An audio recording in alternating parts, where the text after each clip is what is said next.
देखो बेटा, हमारा टॉपिक है ट्रांसलेशन का। ट्रांसलेशन हिंदी से इंग्लिश वाला नहीं है और इंग्लिश से हिंदी वाला नहीं है। एक्चुअली ये क्या है, आरएनए से प्रोटीन का बनना क्या कहलाता है? ट्रांसलेशन कहलाता है। तो इसका मतलब क्या है कि आरएनए से क्या बनेगा, प्रोटीन का बनना क्या कहलाएगा बेटा? ट्रांसलेशन कहलाएगा। आरएनए से प्रोटीन का बनना क्या कहलाएगा? ट्रांसलेशन कहलाएगा। ठीक है, तो इतनी सी जानकारी आपके माइंड में होना चाहिए कि आरएनए से प्रोटीन का बनना क्या है? ट्रांसलेशन है। वहीं डीएनए से डीएनए का बनना क्या है? रेप्लिकेशन है। डीएनए से आरएनए का बनना क्या है? ट्रांसक्रिप्शन है। ठीक है, तो इसके जो इसेंशियल कंपोनेंट्स हैं ट्रांसलेशन के दौरान जिस जिस चीजों की जरूरत होती है उसको देखेंगे। ठीक है, तो प्रोटीन सिंथेसिस के लिए आप इसको हिंदी में एक मिनट यहाँ पे लिख सकते हैं। इसको कहते हैं प्रोटीन सिंथेसिस। ये जो प्रोसेस है इसको बोलते हैं प्रोटीन सिंथेसिस, यानी कि प्रोटीन का निर्माण।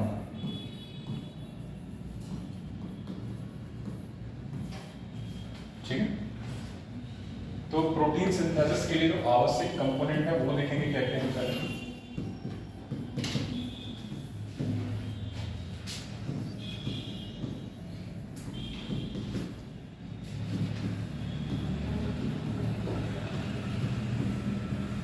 आवश्यक घटक क्या क्या है?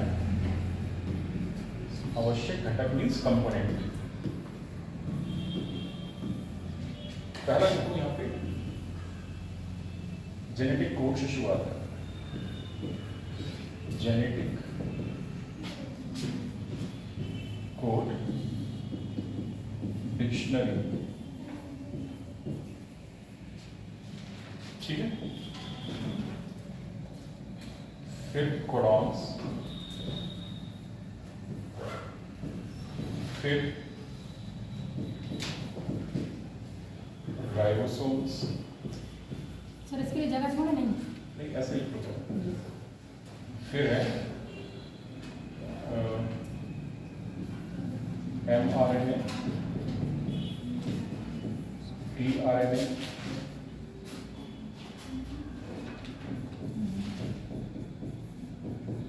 राइबोसोमल आरएनए यानी आरआरएनए। ये कंपोनेंट्स की जरूरत पड़ती है। ठीक है बेटा,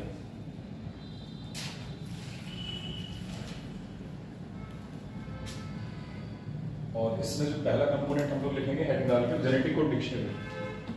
थोड़ा सा पहले इसके बारे में क्या होती है इसको थोड़ा सा देखिए।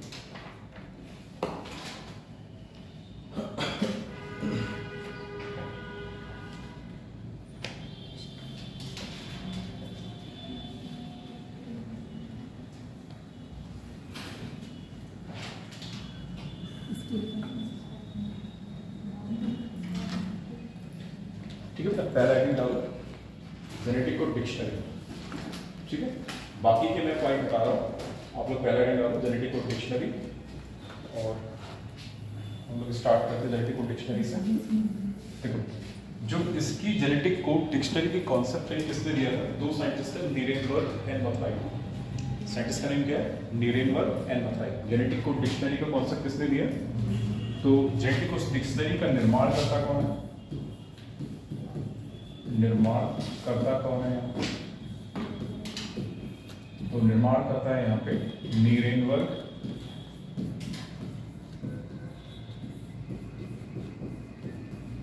व मथाई।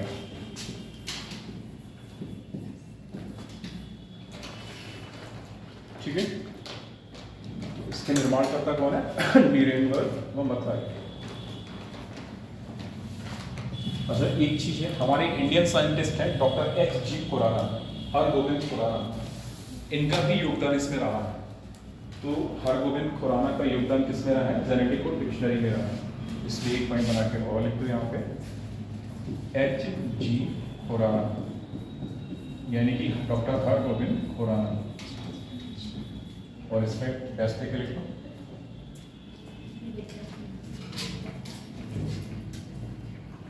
इसमें डैश के लिख लो। जेनेटिक कोड डिक्शनरी के निर्माण में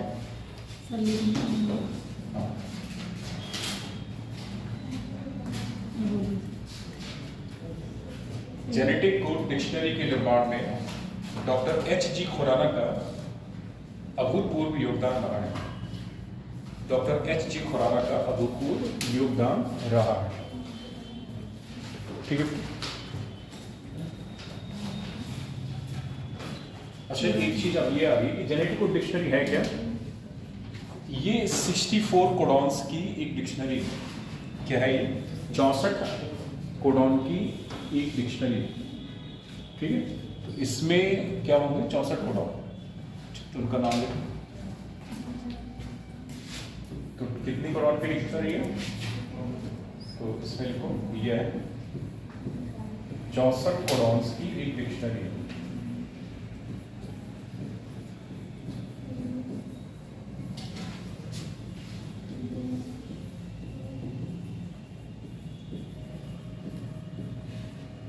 यह 64 कोडॉन्स की एक डिक्शनरी है।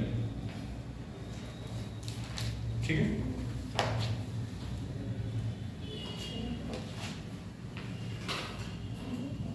अच्छा, कैसी होती है, थोड़ा दिखती कैसे, जरा इसके बारे में एक रफ आइडिया दे दो, कैसे दिखती है, फिर उसके बाद में इसको यूज करना। ठीक है बेटा, अगर हम जेनेटिक कोड डिक्शनरी की बात करें तो सपोज हम इस तरीके से अगर इसको बनाते हैं, ठीक है, 4 को 4 बार से 3 बार गुणा करोगे तो कितना आएगा? 4 का क्यूब कितना होगा? 4 का क्यूब बेटा, 4 का क्यूब 4 चौक 16 और 16 चौक 64। ठीक है। तो 1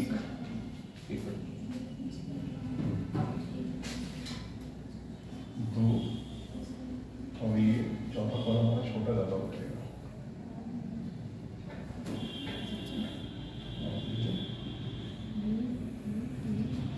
इस तरीके से। और यहाँ भी क्या होगा कि 4 कॉलम ऐसे बना। ठीक है ना? एक रफ आइडिया ले लो इससे क्या होता है। तो ये ऐसी डिक्शनरी होती है और इसमें जो नाइट्रोजनस बेसिस होते हैं उनका एक लगाने का तरीका होता है UCAG, इस तरीके से लगाते हैं। ठीक है ना? तो यहाँ पे मान लीजिए हमने कोई भी अगर कोडॉन लगाया हमने, तो ये क्या बन जाएगा? AUG, इस तरीके से कोडॉन बनेगा। GUG बन जाएगा। ठीक है ना? इस तरीके से कई सारे कोडॉन्स का ग्रुप बनेगा। तो बनानी नहीं है बेटा, ये बनाओ मत, इसको बनाना है, इसको बनाना है। मतलब इस तरीके से डिक्शनरी रहती है, कहने मतलब ये है। ठीक है। तो ये एक डिक्शनरी है जिसमें कितने कोडॉन होंगे? नंबर ऑफ कोडॉन्स क्या होगा? 64 होंगे। ठीक है। इस तरीके से ये डिक्शनरी होगी। ये आपका टॉपिक नहीं है, ये पढ़ना नहीं है, इसको जाओगे फिर बहुत ज़्यादा। अगला आइटम होगा जेनेटिक कोड। डिक्शनरी हो गई, नंबर क्या हो? Genetic code.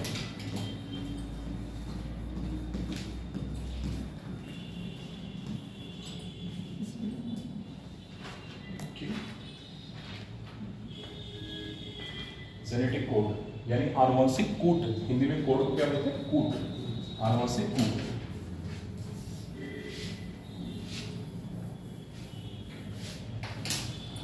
जेनेटिक कोड के बारे में थोड़ा सा पहले पढ़ा था। It is a group of 3 nitrogenous basis. क्या होता है? एक 3 नाइट्रोजनस बेसिस का ग्रुप होता है। या इसको इस तरीके से कह सकते हो, ट्रिपलेट ऑफ 3 नाइट्रोजनस बेसिस। क्या कह सकते हो? Triplet of 3 nitrogenous basis. तो कोड क्या होता है बेटा? जेनेटिक कोड क्या होता है? Triplet of 3 nitrogenous basis. 3 nitrogenous basis. For example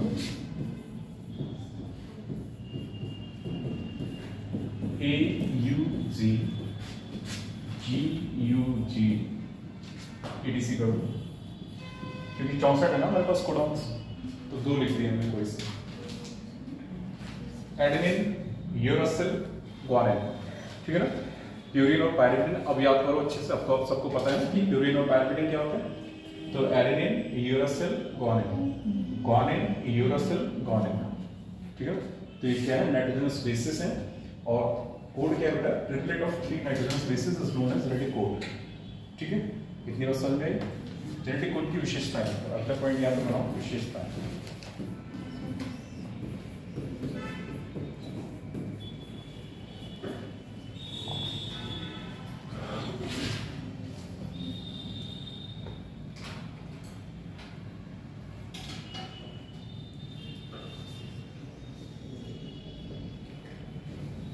देखो इसकी पहली विशेषता क्या है, स्टार्ट कोडॉन।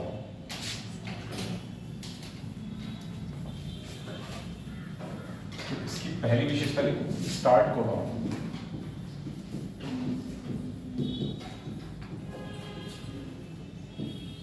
स्टार्ट कोडॉन का मतलब क्या होगा यहाँ पे, जब तक AUG नहीं मिलेगा, स्टार्ट कोडॉन क्या कहलाता है, AUG, जो कि किसको कोड करता है, तो मैथ्योनिन को।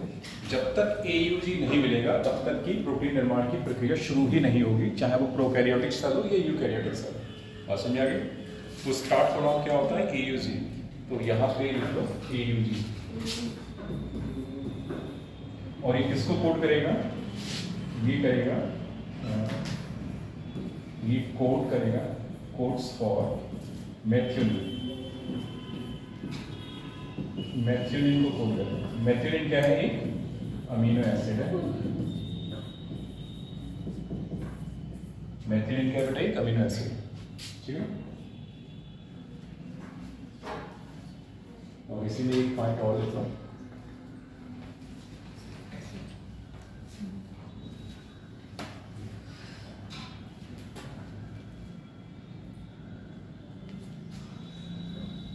दोगे बेटा?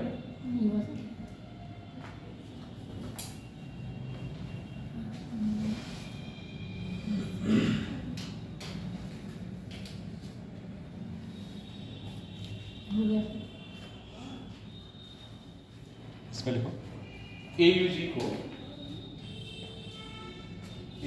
को स्टार्ट कोडॉन कहते हैं।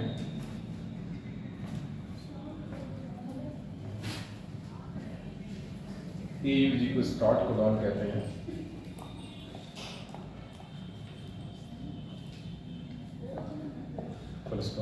जब तक mRNA पर, जब तक mRNA पर AUG नहीं मिलता, जब तक mRNA पर AUG नहीं मिलता, तब तक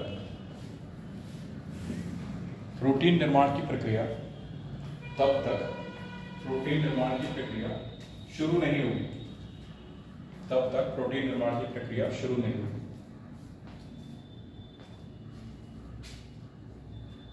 अगला पॉइंट लिखो बेटा, कोड इज यूनिवर्सल। यूनिवर्सल का मतलब क्या होता है, सार्वभौमिक, ठीक है। Code is universal. यूनिवर्सल का हिंदी क्या होगा बेटा, सार्वभौमिक या सर्वव्यापक। सार्वभौमिक कोड कैसे होते हैं, सर्वव्यापी होते हैं या सार्वभौमिक होते हैं। इसका मतलब क्या हो जाएगा, कोड क्या है, सर्वव्यापी या सार्वभौमिक होता है। अच्छा, इसका मतलब क्या है, इसका लाइन का मतलब क्या है, कोड इज यूनिवर्सल। अगर AUG प्रोकैरियोटिक सेल में मींस बैक्टीरिया में मेथिओनिन को कोड कर रहा है, तो प्लांट सेल में भी AUG मेथिओनिन को कोड करेगा, एनिमल सेल में भी मेथिओनिन को कोड करेगा, फंगल सेल में भी मेथिओनिन को कोड करेगा, ठीक है। इंसेक्ट की सेल में भी मेथिओनिन AUG किसको कोड करेगा, मेथिओनिन को। तो इसका मतलब है कि सभी जगह पूरे लिविंग वर्ल्ड में AUG किसको कोड करेगा, मेथिओनिन को ही करेगा, ठीक है। इसको लिखो,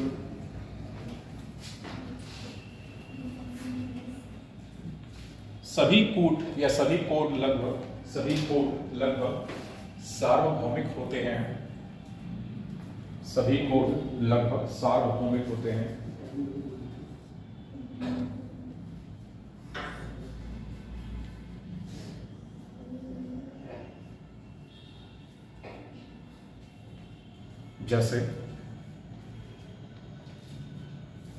जैसे AUG, अगर AUG ये लिखा ना, AUG, जैसे AUG अगर मेथिओनिन को कोड करता है, तो सभी जीवित ये सभी जीवों में ऐसा है। तो सभी जीवों में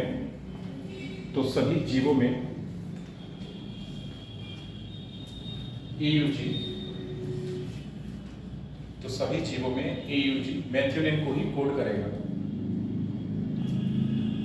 तो सभी जीवों में AUG मेथियोनिन को ही कोड करेगा, दूसरे किसी अमीनो एसिड को कोड नहीं करेगा, दूसरे किसी अमीनो एसिड को कोड नहीं करेगा।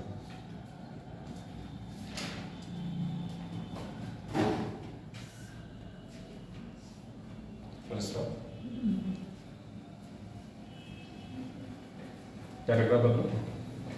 हालांकि इस नियम के कुछ अपवाद भी हैं, जैसे प्रोटोजोआ।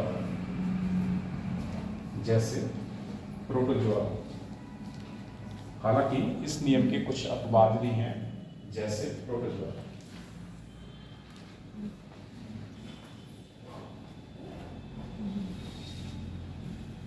अगली विशेषता बेटा क्या है?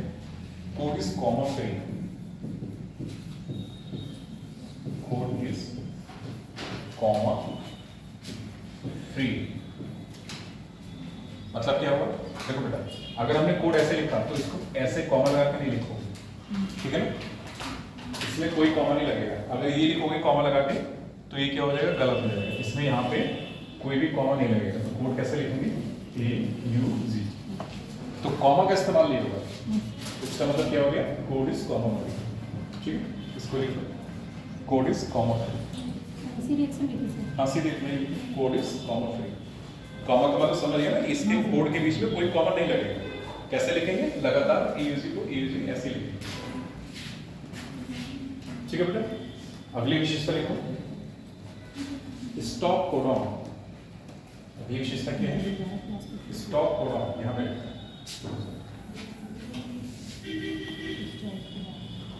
अगली विशेषता लिखा स्टॉप कोडॉन।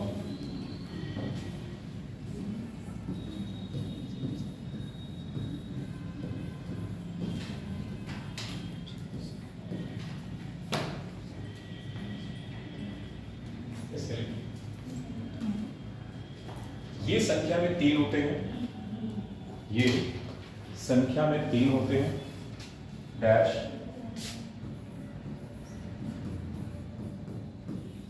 ये अलग कोडॉन है ना, ये ग्रुप है, ये एक अलग कोडॉन है, इसीलिए दूसरे कोडॉन को अलग करने के लिए मैंने कॉमा लगाया है। लेकिन इन तीनों के बीच में कॉमा नहीं लगेगा। ये चीज जो कॉमा फ्री का मतलब क्या है? कोडॉन में कहीं भी कॉमा नहीं लगेगा, लेकिन एक कोडॉन से दूसरे कोडॉन को अलग करने में हमने कॉमा लगाया। ठीक है, तो उसका थोड़ा सा मतलब समझाओ। UAA, UAG, UGP, तो ये क्या है? Stop codon. ये संख्या में 3 ही होते हैं। ठीक है, ये संख्या में क्या है? 3 है, जैसे UAA, UAG, UGA। फिर स्टॉप। जब कभी भी mRNA पर जब कभी भी mRNA पर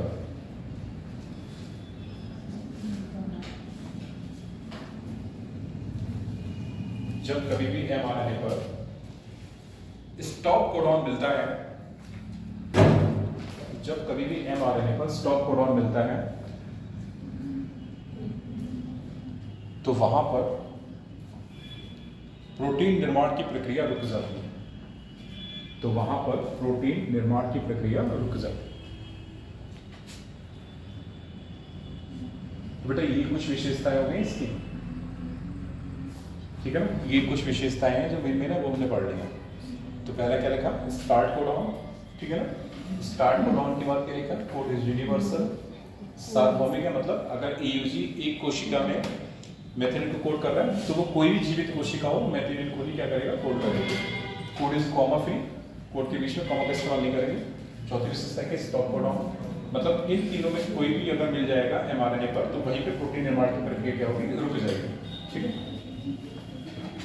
तो ये तो जेनेटिक कोड हो गया।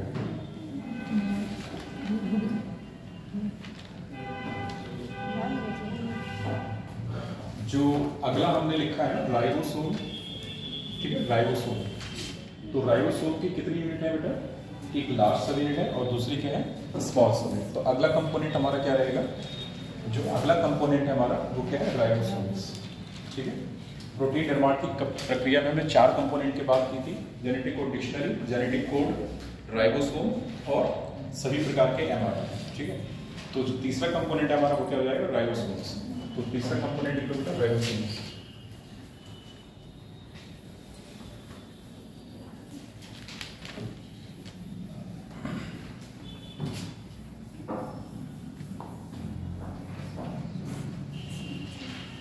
जो हमारा अगला कंपोनेंट है वो क्या है, राइबोसोम।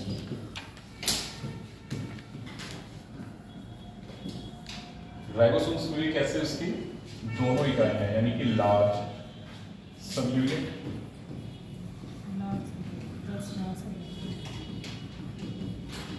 प्लस स्मॉल सब यूनिट।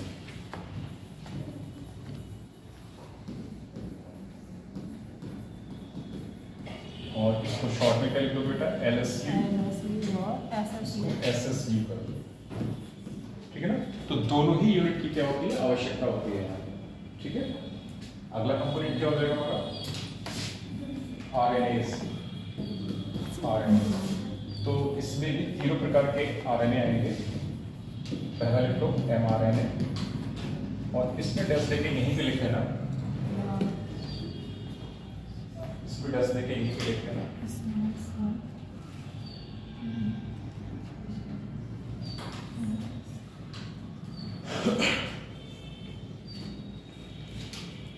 प्रोटीन निर्माण की प्रक्रिया के दौरान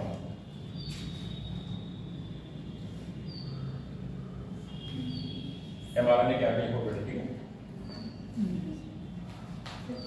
इसका पूरा नाम पता है ना, mRNA को क्या बोलते हैं, मैसेंजर RNA। हिंदी में क्या बोलेंगे, दूत RNA। मैसेंजर का मतलब है दूत, संदेश भेजने वाला। ठीक है ना, दूत RNA बेटा।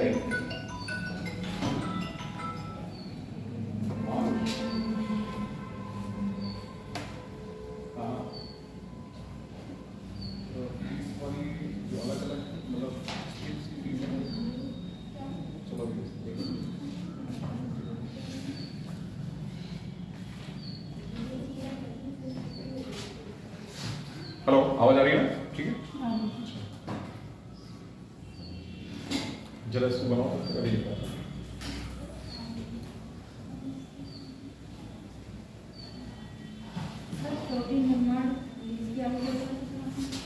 कौन सा टॉपिक इसमें mRNA नहीं बोला ना? Yes sir. अभी बोलते हैं, इसको लिखाते हैं, अभी लिखाते हैं। जरा थोड़ा सा काम है।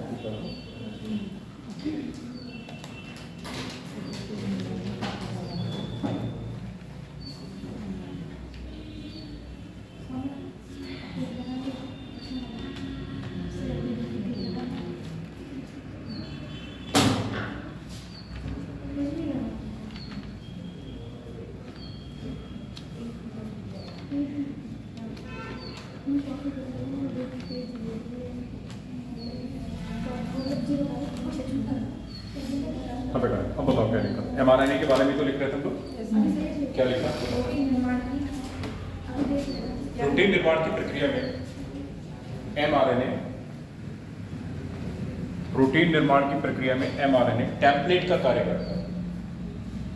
टेम्पलेट का कार्य करता है।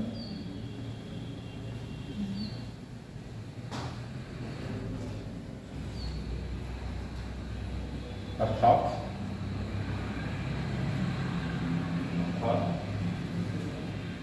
mRNA पर विभिन्न जेनेटिक कोड्स उपस्थित होते हैं। अर्थात mRNA पर विभिन्न जेनेटिक कोड उपस्थित होते हैं। तो जेनेटिक कोड कहाँ होंगे बेटा? mRNA पर होंगे। ठीक है, अर्थात mRNA पर विभिन्न जेनेटिक कोड्स उपस्थित होते हैं। अगला टाइप है हमारा tRNA। tRNA का पूरा नाम क्या है? Transfer RNA। हिंदी में बोलते हैं इसको अंतरण RNA। Transfer RNA। देखो ये क्या करता है, इसकी जो एंटी कोडॉन आर्म है, जरा इसका स्ट्रक्चर याद करो। हमने इसके बारे में पढ़ा था। इसमें कितनी भुजा होती है? 4 मुख्य भुजा है और एक क्या है? वेरिएबल आर्म या एक्स्ट्रा आर्म। ठीक है ना, तो इसकी जो एंटी कोडॉन आर्म है, नाम से क्लियर हो रहा है ना, कोड कहाँ होंगे, mRNA पर। तो कोड का प्रतिवर्ती क्या होगा, एंटी कोडॉन। कोडॉन का प्रतिवर्ती क्या होगा, एंटी कोडॉन। तो एंटी कोडॉन कहाँ पे होगा बेटा, एंटी कोडॉन मिलेगा हमें कहाँ, टीआरएनए पे मिलेगा। और टीआरएनए की कौन सी भुजा पे मिलेगा, एंटी कोडॉन आर्म पे मिलेगा, यानी एंटी कोडॉन भुजा पे मिलेगा। तो ये एंटी कोडॉन जो आर्म है ये क्या करेगी, ये एक पर्टिकुलर अमीनो एसिड को कहाँ पे लाएगी, mRNA पर लाएगी। तभी तो प्रोटीन की प्रक्रिया, निर्माण की प्रक्रिया शुरू होगी ना। तो ट्रांसफर आरएनए क्या होता है, ट्रांसफर आरएनए अमीनो एसिड को लाता है, कहाँ लाता है, mRNA। ठीक है, इसको लिखो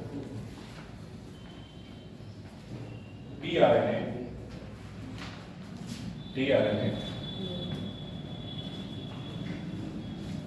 अमीनो एसिड्स को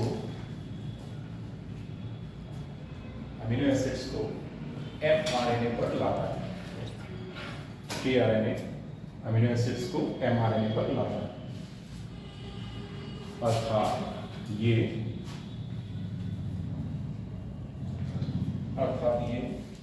कोड्स को रीड करता है। रीड करना मतलब पढ़ता है, यानी कि उनको पहचानता है। रीड करने का मतलब यहाँ पे पढ़ना मतलब एक तरीके से पहचानना, अर्थात ये कोड्स को रीड करता है,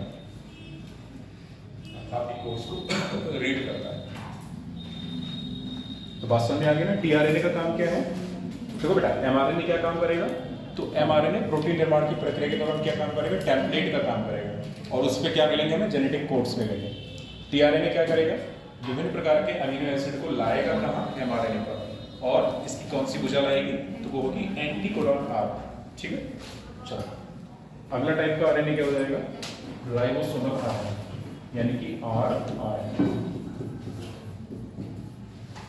ठीक है, इसमें देखो क्या होगा,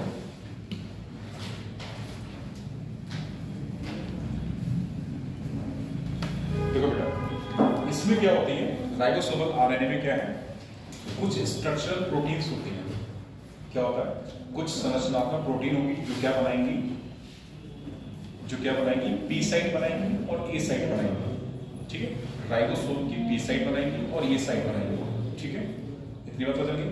और जो राइबोसोमल आरएनए है ना, ये कैसा काम करेगा, ये एक तरीके से राइबोजाइम का काम करेगा, यानी कि आरएनए एक तरीके से यहाँ पे एंजाइम का काम करेगा। इसको क्या बोलेंगे, राइबोजाइम। और जब तक राइबोजाइम नहीं मिलेगा तब तक की प्रोटीन निर्माण की प्रक्रिया पूरी नहीं होगी। ठीक है ना, इसको लिखो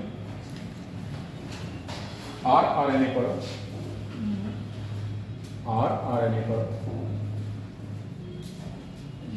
कुछ संरचनात्मक प्रोटीन्स होती हैं। आरआरएनए में करेगा, आरआरएनए में कुछ संरचनात्मक प्रोटीन्स होती हैं,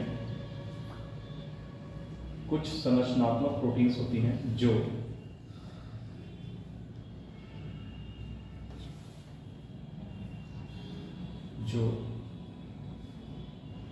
कुछ विशेष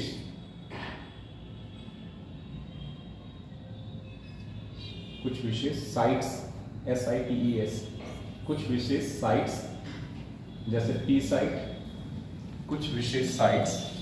जैसे पी साइट, तथा ए साइट का निर्माण करती हैं।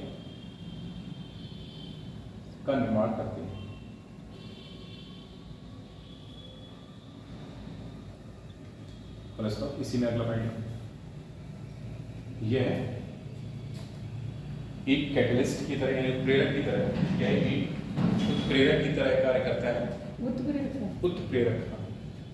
उत्प्रेरक और इंग्लिश में बोलते हैं इसको कैटलिस्ट, उत्प्रेरक, और इसको बोलते हैं कैटलिस्ट। कैटलिस्ट क्या होते हैं, जो किसी भी रिएक्शन के रेट को बढ़ा देते हैं और कभी कभी कम भी करते हैं। ठीक है, कैटलिस्ट का। तो एंजाइम्स क्या होते हैं, एंजाइम्स आर बायोकैटलिस्ट। तो एंजाइम्स क्या होते हैं हमारे, बायोकैटलिस्ट। वो बात करते हैं, पहले ही बोलो। तो क्या लिखा हम लोगों ने, सेंटेंस पढ़ो। हाँ, कार्य करते हैं या कार्य करता है, जिसे राइबोजाइम कहते हैं, जिसे राइबोजाइम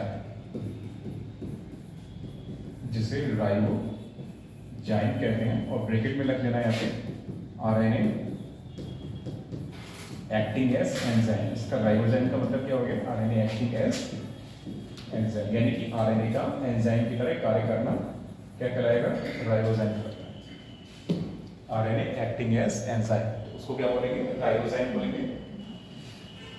और यहाँ पे उदाहरण के तौर पे लिखा था बेटा, एक एंजाइम होता है, कभी कभी जो ऑप्शन है उसमें पूछा जा सकता है, तो उसका उदाहरण लिख लेना। उदाहरण के तौर पे क्या लिखोगे? पेप्टिडाइल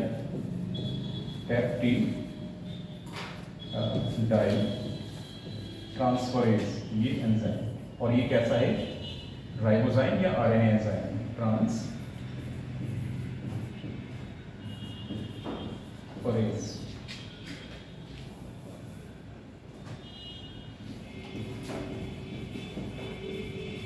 ठीक है ना? पेप्टिडाइल ट्रांसफरेज, ब्रैकेट में लिख लो इसके, RNA enzyme. Peptidyl transferase bracket पे आरएनए एंजाइम।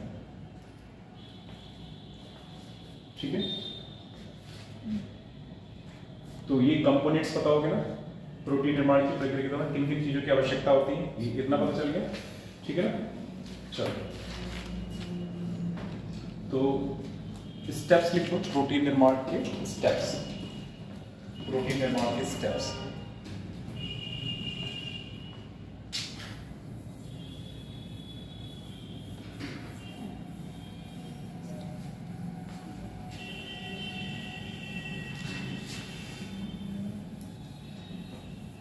प्रोटीन निर्माण के स्टेप्स।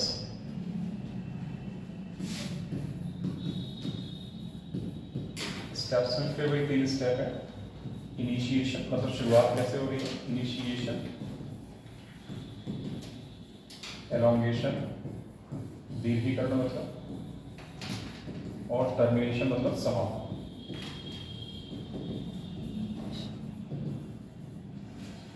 इनिशिएशन, एलोंगेशन और टर्मिनेशन, ये 3 स्टेप है इसके। ठीक है,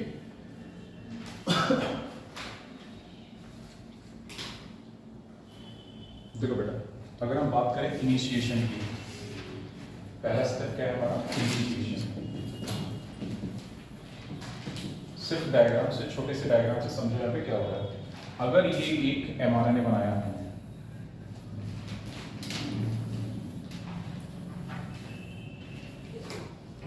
ये क्या बना दिया बेटा? एक एमआरएनए, और इसको ये 5 प्राइम सिरा मान लो और सिरा मान लो, और ये क्या है? 3 प्राइम सिरा हो गया इसका। ठीक है, तो इनिशिएशन में क्या जरूरत पड़ रही है? पहले एमआरएनए की। दूसरी जरूरत क्या पड़ेगी?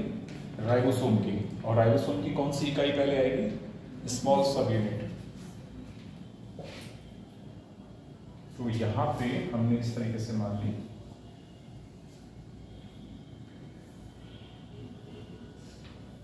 ये स्मॉल सब यूनिट। ठीक है, फिर क्या जरूरत पड़ेगी हमें? ट्रांसफर आरएनए की।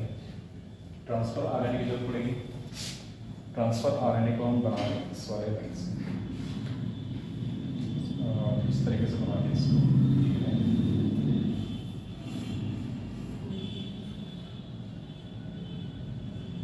और ये वेरिएबल आर्म हो गई, ये एंटीकोडॉन आर्म हो गई, और ये डीएचयू आर्म हो गई।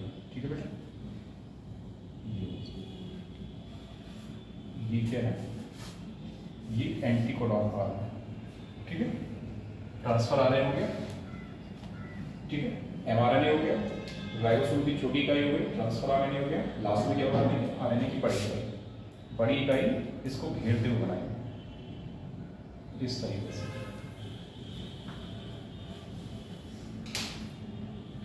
ठीक है, ये बड़ी इकाई हो गई राइबोसोम। ठीक है, यहाँ जो ये एंटीकोडॉन आर्म है ना, नीचे वाली साइड, इस पे क्या होते हैं बेटा? इस पे होते हैं एंटीकोडॉन, 1, 2 और 3। इस पे क्या होते हैं? एंटीकोडॉन। क्योंकि जब कोड जो है हमारा 3 नाइट्रोजनस बेसिस का ट्रिपलेट है, तो एंटीकोडॉन में क्या होता है? वो भी ट्रिपलेट ही होगा, वहां पे भी 3 ही होंगे। ठीक है ना? और इसको हमने दिखा दिया, दूसरे रंग से दिखा दिया इसको, इस वाले से दिखा दिया। यहाँ पे क्या दिखा देंगे? कोडॉन दिखा देंगे, जेनेटिक कोड यहाँ पे दिखा देंगे। ठीक है, जेनेटिक कोड हमने कहाँ पे दिखा दिया? यहाँ पे दिखा दिया। ठीक है, और अगर ये AUG है हम इसको क्या मान लें, AUG। बेटा ये क्या है, इसको इस तरीके से यहाँ पे लिखते हैं AUG।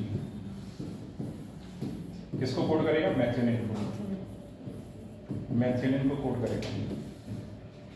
ठीक है, तो ये वाला डॉट क्या हमारा AUG, यहाँ बना देता हूँ AUG। ठीक है, तो A का उल्टा क्या हो जाएगा वहाँ पे, ट्रांसफर आ रहे हैं U हो जाएगा एंटीकोडॉन में। A का क्योंकि थाइमिन तो होगा नहीं आ रहे हैं, क्या होगा U होगा, U का उल्टा क्या हो जाएगा वहाँ पे, U किससे जुड़ेगा, A से जुड़ेगा, A से जुड़ेगा, और G किससे जुड़ेगा, C से जुड़ेगा। तो यहाँ पे क्या होगा, यहाँ पे A के उल्टा क्या हो जाएगा, U हो जाएगा, U के उल्टा क्या हो जाएगा, A हो जाएगा, और G का उल्टा क्या हो जाएगा, C हो जाएगा। तो ये क्रम बनेगा एंटीकोडॉन R में। ठीक है, और ये क्या करेगा, ये लाएगा अमीनो एसिड। ठीक है, तो अमीनो एसिड माना कहीं पे साइटोप्लाज्म में पड़ा है, प्रोटीन कहाँ मिलेगी, साइटोप्लाज्म। तो साइटोप्लाज्म में अगर प्रोटीन पड़ी है तो उसको ला रहा है, तो ये लेके आएगी ये वाली भुजा 3 प्राइम आर्म, या तो इसमें पहली भुजा क्या कहलाएगी, एक्सेप्टर। एक्सेप्टर का काम क्या होगा, अमीनो एसिड को एक्सेप्ट करना। ठीक है, तो अमीनो एसिड इसमें जुड़ेगा इस तरीके से यहाँ। ठीक है बेटा, तो ये क्या होगा, मैथियोनिन। समझ आ गए, यही क्या है, मैथियोनिन। हाँ बना दो, समझते हैं। तो ये क्या है हमारा, मैथियोनिन। ये मैथियोनिन है। ठीक है, तो इस तरीके से इनिशिएशन होता है। अच्छा एक चीज और याद रखना, जब tRNA पर क्या होगा, mRNA होगा। ठीक है, तो इसको बोलेंगे चार्ज tRNA। चार्ज tRNA, इसका पूरा नाम क्या होगा, अमीनो एसाइल tRNA। ठीक है, इसका पूरा नाम क्या हो जाएगा, अमीनो एसाइल tRNA इसका पूरा नाम, या इसको चार्ज tRNA बोलते हैं। तो ये छोटा सा डायग्राम बना लो, और यही प्रक्रिया क्या कहलाती है, इनिशिएशन होती है।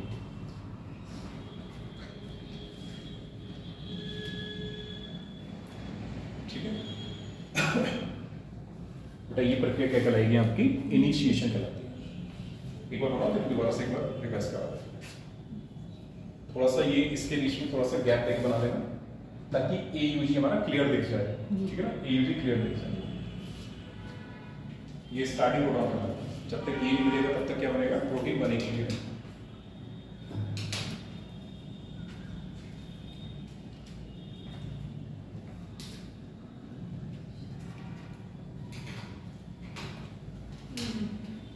अगर ज़्यादा पेन नहीं ना कलर वाले, तो नीला पेन और ब्लैक पेन, इन दो का इस्तेमाल करना। अगर किसी के पास मल्टीपल कलर के पेन है तो वो पिंक पेन या रेड पेन इस्तेमाल कर सकते हो।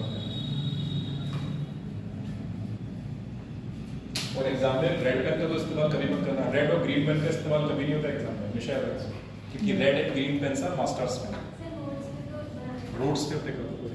हाँ नोट्स पे, लेकिन एग्जाम में, अगर एग्जाम में हाईलाइट करना है तो पिंक पेन या पिंक पेंसिल से, जो कलर्ड पेंसिल है उनको ले जा सकते हो, कलर्ड पेंसिल्स का इस्तेमाल कर सकते हो, पेन का इस्तेमाल नहीं होता। ठीक, ब्लू पेन से ब्लू पेन से बना, ब्लू पेन से कोई दिक्कत नहीं। हाँ ब्लू पेन से बना लिया, इतना बेटा टाइम नहीं मिलता है, बात तो ये सही है। और एक चीज होता है ना, IOT copy, UPSC IOT copy आपको एक ही पेन में लिखनी भी होती है, इधर ब्लैक पेन और ब्लू पेन, या तो आप ब्लैक पेन का इस्तेमाल करो पूरा आंसर राइटिंग, या ब्लैक पेन आप बिल्कुल कर सकते हो, नो डाउट, बल्कि ब्लैक का इंप्रेशन ज़्यादा अच्छा होता है। तो ब्लैक या ब्लू जो भी इस्तेमाल करना है वो कर सकते हो, और एक ही पेन का इस्तेमाल भी होता है पूरी कॉपी में। ये नहीं कि उसको सजा के लिख रहे हो कि उसको भी अंडरलाइन और ये बहुत सारा, कोई अगर ज़्यादा इंपॉर्टेंट टर्म है तो उसको हाईलाइट करो, हाईलाइट इन द सेंस कि उसे उसी पेन से अंडरलाइन करो। ठीक है, उसे उसी पेन से अंडरलाइन करना है, स्केच वगैरह का इस्तेमाल होना नहीं है, अदर किसी पेन का इस्तेमाल होना नहीं है, एक ही सिंगल पेन का इस्तेमाल होता है, सिंगल पेन ब्लैक या ब्लू। ठीक है, हाईलाइटर भी नहीं, उसी पेन से हाईलाइट करना है, जो भी करना है एक ही पेन से करना है, ये बात याद रखना, क्योंकि वहां पे पेन बदलने का टाइम नहीं मिलता, पेन बदलने का, क्योंकि 20 क्वेश्चन अगर अमूमन आ रहा है तो 20 क्वेश्चन वो 20 क्वेश्चन नहीं है, हर क्वेश्चन में सेगमेंट जुड़े होते हैं, हर क्वेश्चन को एक मल्टीपल 3 सेगमेंट्स में डिवाइड करते हैं, क ख ग, अगला क्वेश्चन उसका क ख ग, अगला क्वेश्चन उसका क ख ग, और थियरी क्वेश्चन करने होते हैं, क ख ग थियरी करने होते हैं, बहुत लेंथी पेपर होता है, मेंस का कभी पेपर उठा के देखो।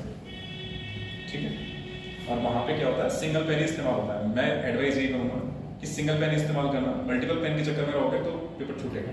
सर सारे ही क्वेश्चन करने सारे ही क्वेश्चन करने होते हैं, कोई भी क्वेश्चन वहाँ पे आप छोड़ नहीं सकते, सारे क्वेश्चन क्या करना, सारे क्वेश्चन।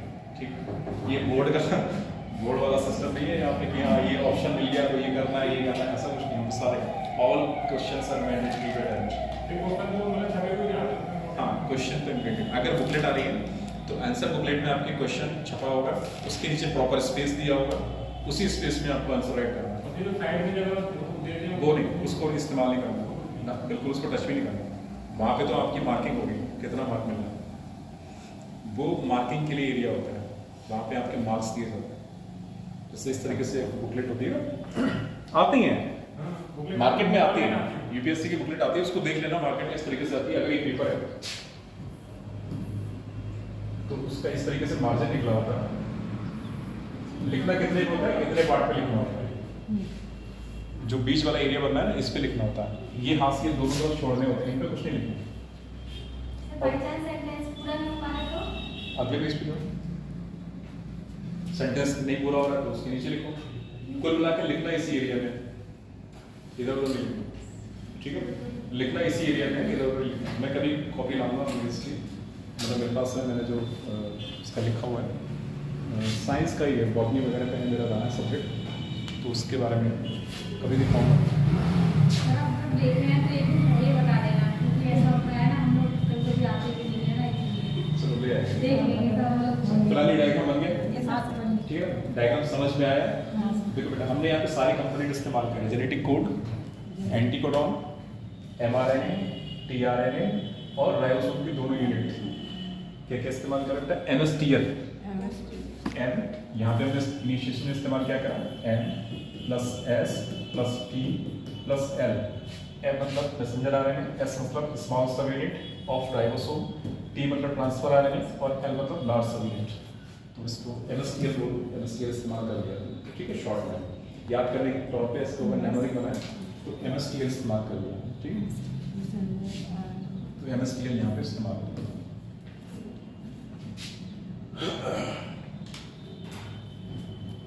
आगे चले। अच्छा, इसमें दो आपने यहाँ पे लिख, यहाँ पे एक पहला सबसे बड़ा पॉइंट है, इनिशिएशन की प्रक्रिया के दौरान पेप्टाइड बंध का निर्माण नहीं होता है। इनिशिएशन की प्रक्रिया के दौरान पेप्टाइड बंध का निर्माण नहीं होता है, ठीक है।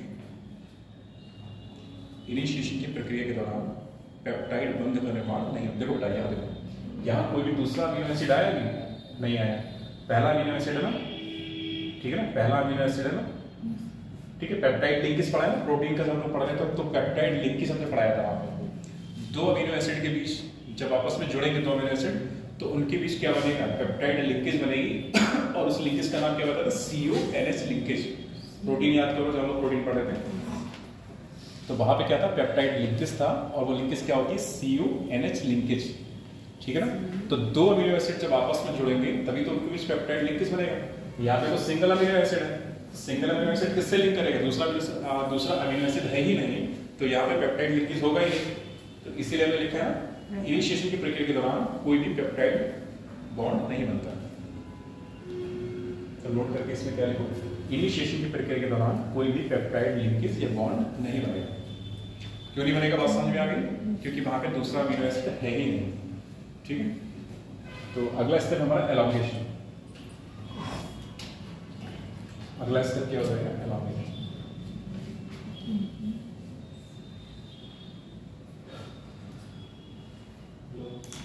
एलॉन्गेशन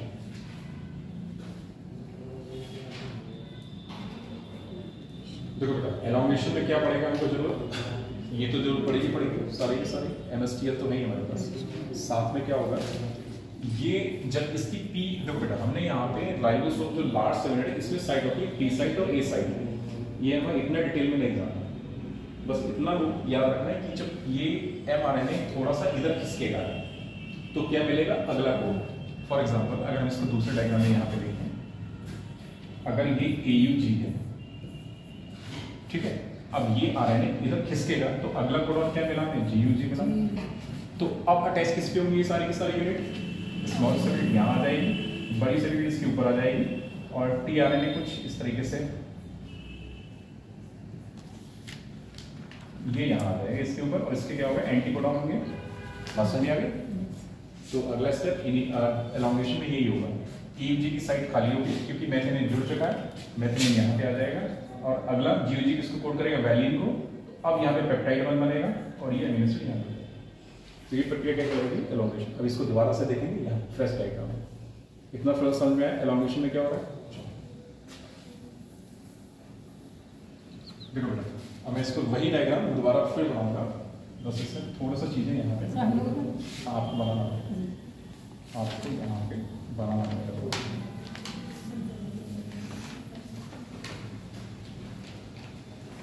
वैसे तो सब बहुत डायग्राम बनते हैं, लेकिन फिर भी हम लोग कंजूसी करके एक डायग्राम बनाते हैं। इसके डायग्राम अच्छे होते हैं, डायग्राम से ही समझ में आती है।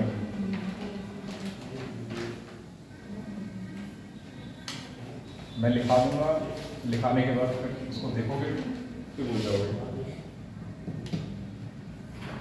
देखो बेटा, हमने क्या करा था, यहाँ पे इसके पास क्या था, AUG, इसका काम हो गया। इसने किसको कोड करा था, मैथिनिन को कोड करा था, ठीक है ना। अगला जब mRNA इधर खिसकेगा ना, तो अगला कोड क्या आ जाएगा, सपोज GUG आ गया, GUG, ठीक है ना, GUG आ गया। अब हम क्या करेंगे, हम इसको यहाँ पे अब राइबोसोम की स्मॉल सब यूनिट दिखा देंगे इस तरीके से।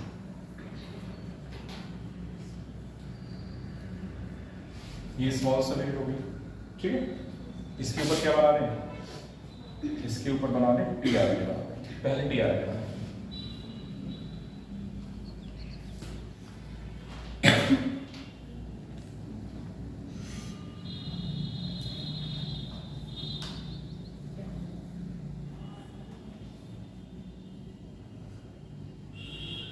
ये वेरिएबल आ जिसको एक्सट्रांड बोलते हैं।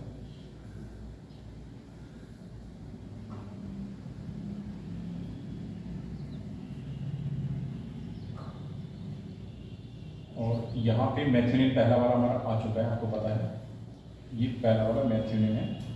और अगला हमारा जो कोडॉन है वो एंटी कोडॉन यहाँ पे इस तरीके से, ठीक है ना। और इसको सराउंड करते हुए हम राइबोसोम की बड़ी यूनिट दिखा देते हैं। ये हो गई इसकी बड़ी सेल, ठीक है बेटा,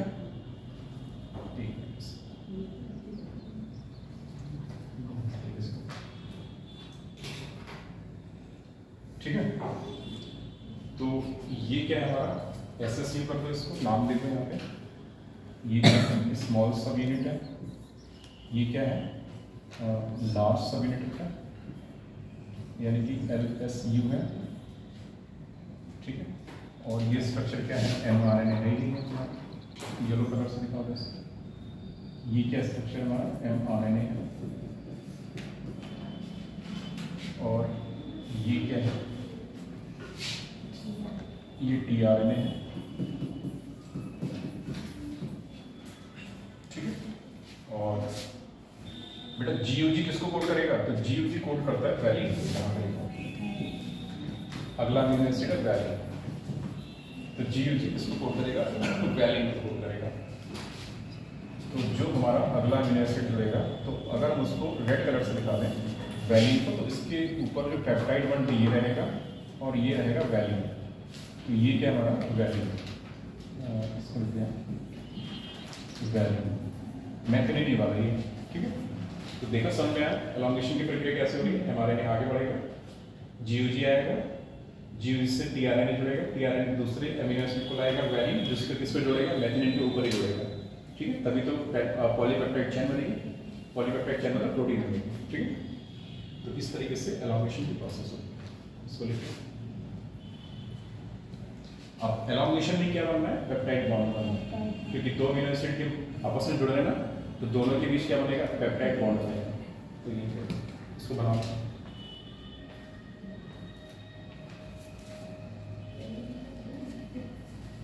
क्यों, अरे जैसे बस इतना है कि तुमको समझ में आना चाहिए, तुमको समझ में आ रहा है ना सबको, ये इम्पोर्टेंट है, ठीक है।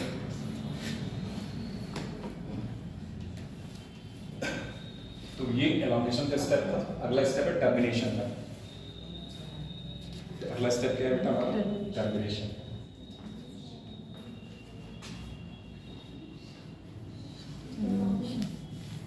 हटो आगे।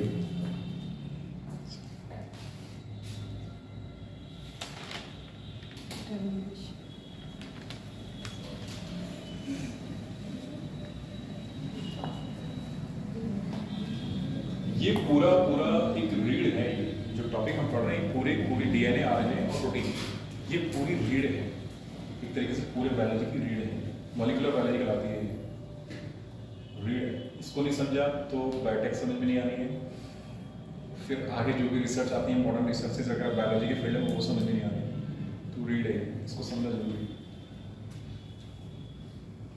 ठीक है बेटा, इतना हो गया।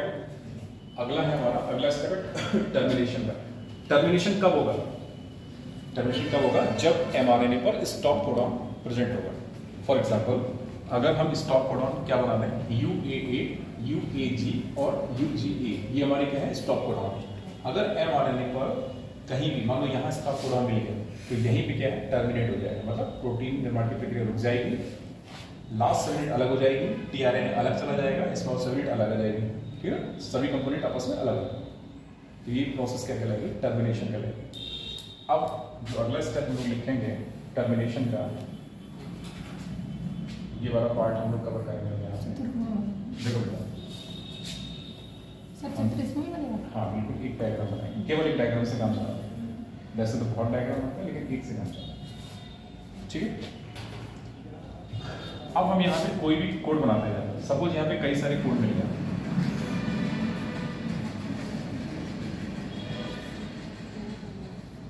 ये छोटा है। देखो बेटा यहाँ पे जीयूजी था, ठीक है? यहाँ पे दोबारा ईयूजी मिल गया, कोई बात नहीं, यहाँ पे कोई दूसरा मिल गया, तो ये आगे प्रोटीन बनता जाएगा। ये सारा का सारा कब हो रहा है? एलोंगेशन की फेज में हो रहा है। जैसे ही हमको क्या मिलेगा? Stop codon. स्टॉप कोडॉन के तौर पे हमको यहाँ मिल गया यूएए, पहचान लोगे ना, तीन ही होते हैं। स्टॉप कोडॉन के नाम क्या है? तीन ही है, यूएए, यूजीए और यूएजी, तीन ही है, तो इनको याद रखना। तो यूएए मिल गया फॉर एग्जांपल, तो जैसे ही हमें मिलेगा यहाँ पे तो क्या हो जाएगा? तो जब यहाँ पे मिलेगा, सपोज इससे पहले का कोई ये बना देते हैं, ये क्या है यहाँ पे? स्मॉल सबयूनिट इस तरीके से बन गई है, ये क्या बेटा? लार्ज सबयूनिट आ गई थी इसकी, ठीक है? और ये बनाया था हमने टीआरएनए यहाँ पे,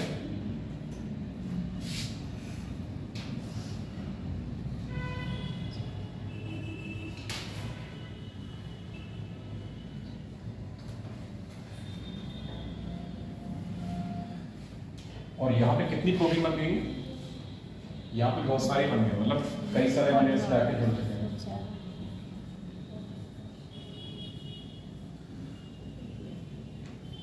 ये कई सारे बेटा क्या है? आपस में अमीनो एसिड जुड़ चुके हैं यहाँ से, और बीच में क्या बनता जा रहा है? पेप्टाइड बॉन्ड बनता जा रहा है,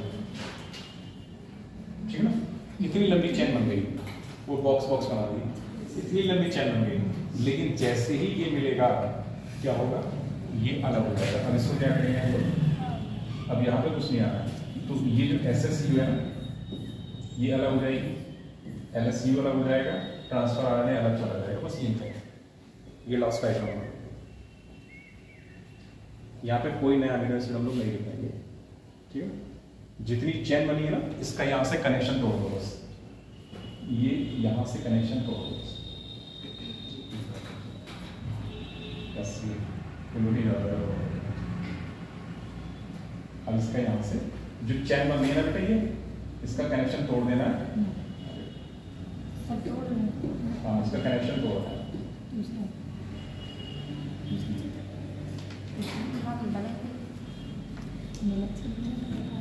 ठीक है ना? तो ये प्रोटीन हमने यहाँ तक दिखा दी, अब यहाँ इससे जुड़ा हुआ नहीं दिखाया क्योंकि कनेक्शन तोड़ दिया, ठीक है? वहीं पे चैन बनना रुक गई, स्टॉप हो गया। अभी सारे LSU अलग हो जाएगा, SSU अलग हो जाएगा, mRNA अलग हो जाएगा, और जो नए हमारे प्रोटीन चेन बनेगी पॉलीपेप्टाइड चेन ये अलग हो जाएगी। इसको बना लो टर्मिनेशन।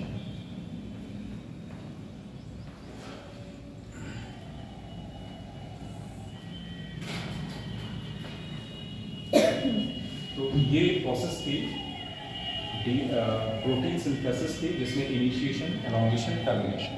जो कंपोनेंट्स इस्तेमाल होते हैं कहते हैं उनको शॉर्ट में इस्तेमाल होता है, जैसे MSTL, mRNA, small cell unit, transfer RNA और लार्ज आरएनए। फिर क्या होता है, कोडॉन्स इस्तेमाल होता है। कोडॉन क्या है, ईयूजी, जीयूजी, ईयूजी और स्टॉप कोडॉन यहाँ पे जेट टर्मिनेशन का काम करते हैं। तो ये डायग्राम के थ्रू हमने प्रोटीन निर्माण की प्रक्रिया देखी।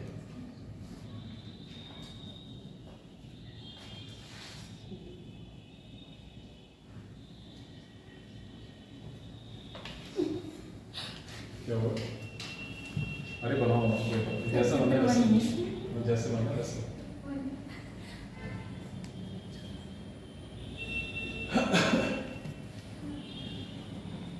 हो गया बेटा इतना? अच्छा, तो ये ट्रांसलेशन की प्रोसेस पूरी हो गई है, ठीक है। अगला टॉपिक है जीन रेगुलेशन। अगला टॉपिक क्या है, जीन रेगुलेशन। हाँ, मतलब है इसी से जुड़ा हुआ, लेकिन फिर भी नया है। तो जीन रेगुलेशन अगला टॉपिक है, इसको इरेज करो, ठीक। अगला टॉपिक है ना जीन रेगुलेशन, यानी कि जीन का नियमन, जीन रेगुलेशन।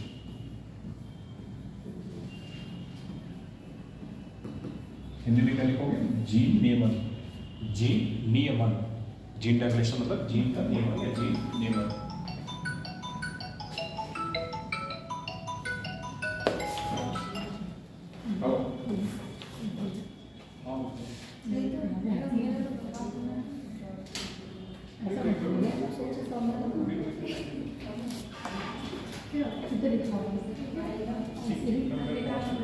तुम्हारा अच्छा में अच्छा अच्छा तेरा वही साफ नहीं ले लेंगे, फिर जो भी होगा इसका जैसा बन जाए सब ठीक।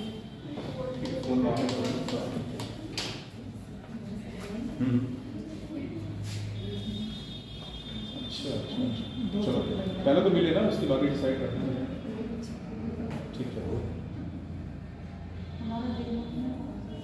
दिखाओ। हाँ बेटा, आवाज आ गई? तो gene regulation, gene regulation Hindi में क्या बोलेंगे, जीन नियमन। लेकिन जीन नियमन से पहले एक चीज याद रखो, जीन की अभिव्यक्ति क्या होती है, यानी कि जीन एक्सप्रेशन क्या होता है। दो टॉपिक हैं, जीन एक्सप्रेशन और जीन रेगुलेशन, ठीक है। जो अभी तक हमने पढ़ा डीएनए, आरएनए, डीएनए से आरएनए बनना, आरएनए से प्रोटीन बनना, ये कंप्लीट प्रोसेस क्या कहलाता है, जीन एक्सप्रेशन का। कंप्लीट प्रोसेस क्या है बेटा, एक मिनट लिखाएंगे। ये सारा का सारा प्रोसेस क्या है, जीन एक्सप्रेशन का बात। तो जीन नियमन पढ़ने से पहले एक कॉन्सेप्ट पढ़ना जरूरी है कि जीन एक्सप्रेशन क्या होता है, ठीक है। तो यहाँ पे पहले लिखो जीन एक्सप्रेशन।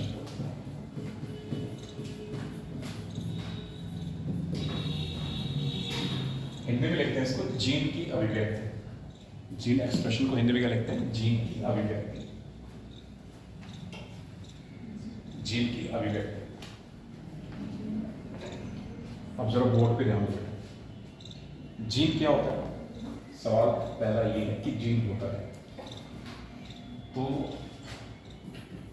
मेन टॉपिक है जीन रेगुलेशन, सब टॉपिक यानी ये भी अपने आप में जीन एक्सप्रेशन भी समझना है और जीन समझना है। तो जीन क्या होता है, कोई बताएगा जीन क्या होता है?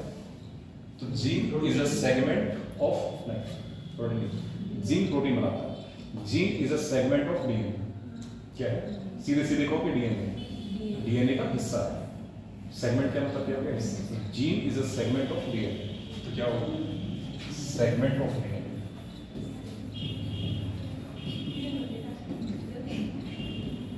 ठीक है बेटा, तो gene is a segment of DNA मतलब कि क्या हो गया, तो जीन है हमारा, वो डीएनए का एक टुकड़ा है या हिस्सा है। कैसे, फॉर एग्जांपल अगर हम इसको डायग्राम से समझें, कैसे बना दें।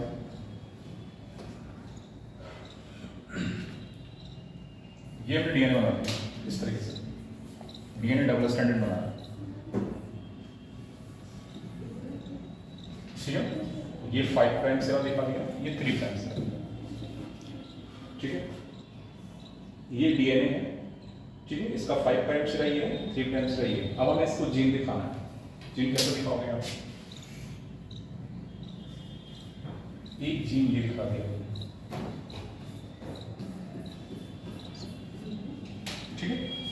दूसरा जीन ग्रीन कलर से निकालो।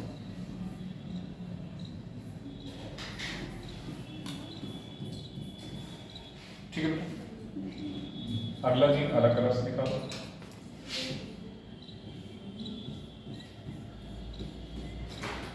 ठीक है, नेमिंग कर दो। फॉर एग्जाम्पल इसको हम जीन ए बोलते हैं, जीन ए, इसको जीन बी बोलते हैं, और इसको क्या बोलते हैं, जीन सी बोलते हैं। ये सारे के सारे क्या है, जीन है, जो कि डीएनए में क्या है प्रेजेंट। तो ये क्या है बेटा, ये वाला जो स्ट्रक्चर हमारा पर्पल वाला, यू डीएनए, पर्पल वाला स्ट्रक्चर क्या है, डीएनए। ये पूरा स्ट्रक्चर पर्पल वाला क्या है, डीएनए, जिसपे कि जीन प्रेजेंट है। ठीक है, तो जीन क्या है, gene is a segment of DNA. पहले तो जीन के बारे में लिखो, जीन एक्सप्रेशन हेडिंग डाल के वहां नोट करके शॉर्ट में जीन क्या होता है, तो जीन के बारे में लिखो, gene is a segment of DNA.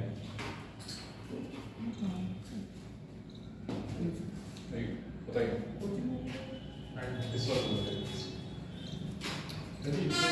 जैसे जीवाश्म हो गए, जो जीवाश्म होते हैं जानवरों के, तो उनमें डीएनए में कब तक है? फिर से बोलो।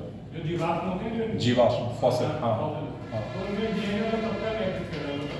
जिक्र करा, जब तक कि उसका अवशेष मिलेगा, मतलब कोई ना कोई उसमें ऐसा पार्ट हो जिससे कि हम डीएनए को आइसोलेट कर सकें।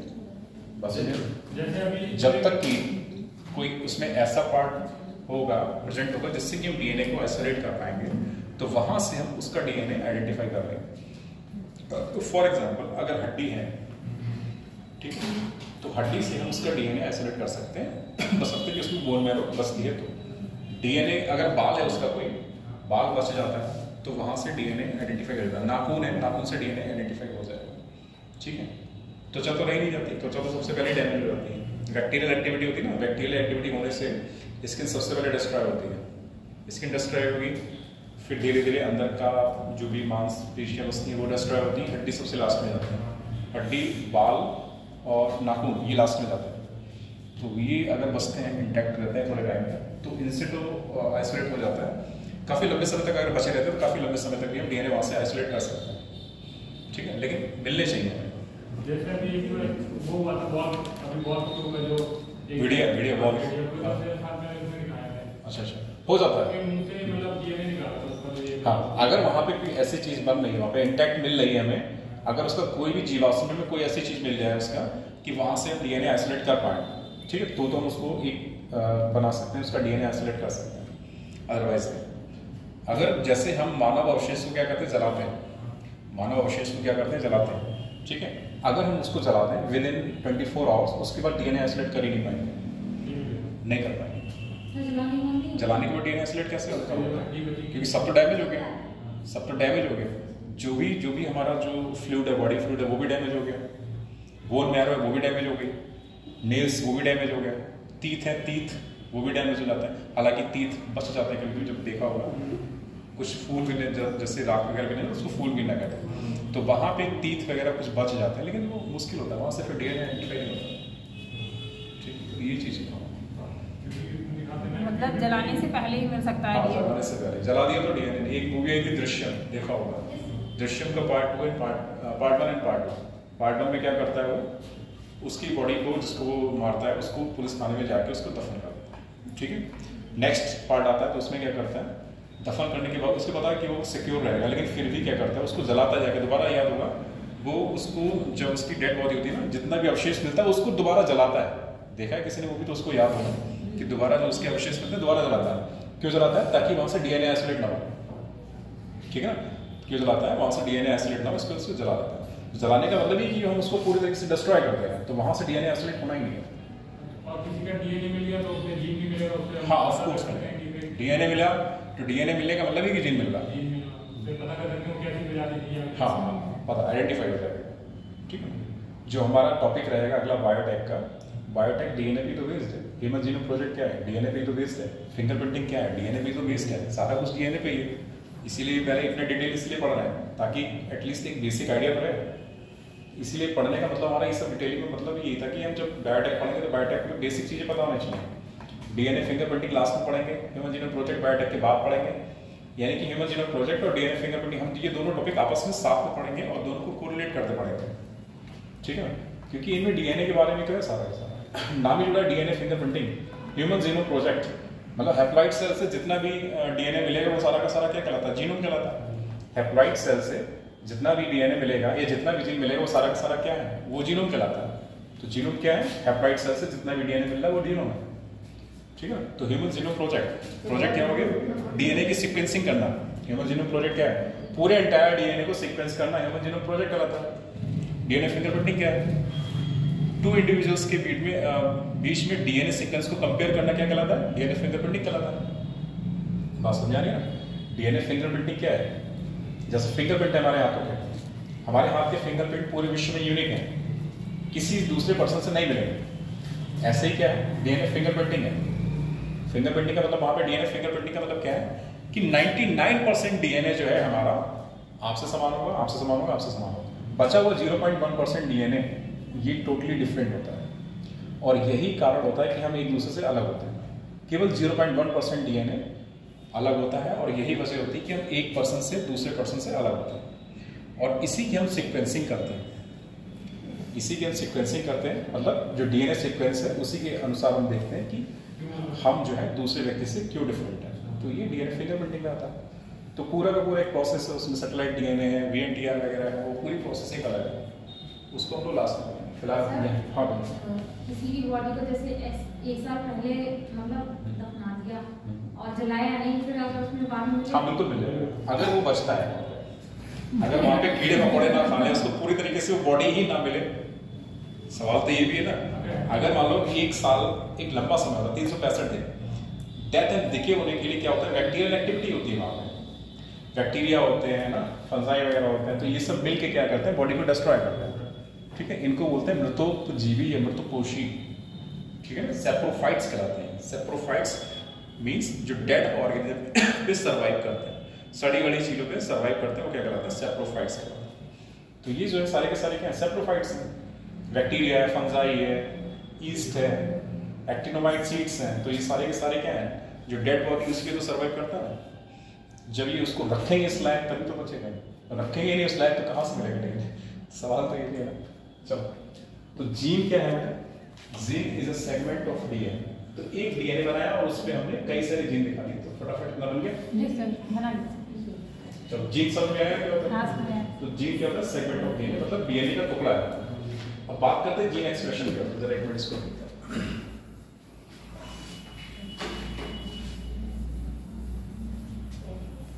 देखो बेटा, जीन एक्सप्रेशन क्या है।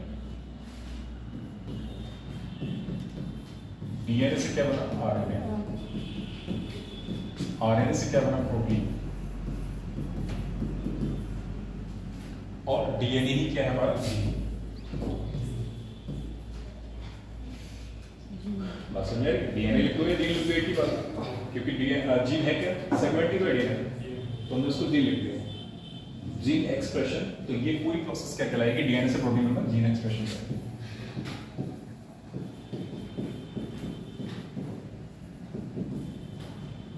अच्छा, एक चीज और है यहाँ पे, जीन एक्सप्रेशन की पूरी प्रोसेस करा रही है। जब ये प्रोटीन बन रही है तो यही प्रोटीन एक पर्टिकुलर फिनोटाइप के लिए जिम्मेदार होती है। पर्टिकुलर फिनोटाइप मतलब एक पर्टिकुलर कैरेक्टर के लिए जिम्मेदार होती है।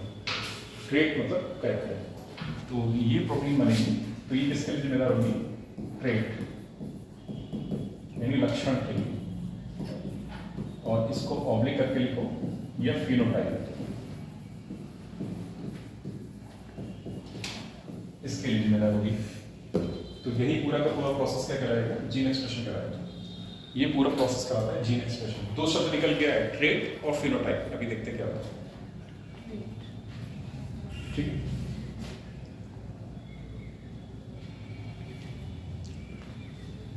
पहले इतना नोट करो, डीएनए से आरएनए का बनना, आरएनए से प्रोटीन का बनना, और वो प्रोटीन क्या कहलाएगी, एक पर्टिकुलर ट्रेट या लक्षण के लिए जिम्मेदार होगी। तो ये पूरा प्रोसेस क्या कहलाएगा, जीन एक्सप्रेशन कहलाएगा। जीन एक्सप्रेशन समझ आएगा।